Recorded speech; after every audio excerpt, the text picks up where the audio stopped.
Hello friend, नमस्ते, प्रणाम, स्वागत करती हूँ फेसबुक पेज पे। आज हम लोग बहुत प्यारा सा गारी गीत लेकर आई हूँ, विवाह गारी गीत। कैसा लगेगा कमेंट में ज़रूर बताइएगा। क्योंकि देखो भाभी शुरू कर रही हैं, चंदा भाभी। मैं गारी नहीं गाती, साथ दे रही हूँ सिर्फ। बेइज्जती सीन करो।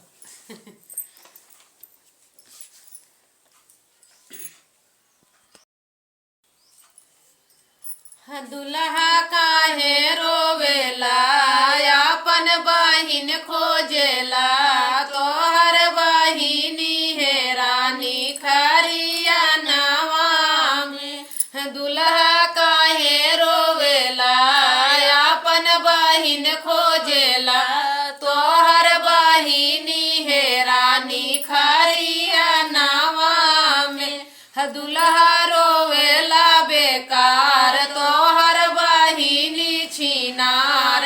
हीरा लइके सोवल रहल खरिया नवा में। दुल्हा रोवेला बेकार, तोहर बहिनी छिनार। हीरा लइके सोवल बाटे खरिया नवा में।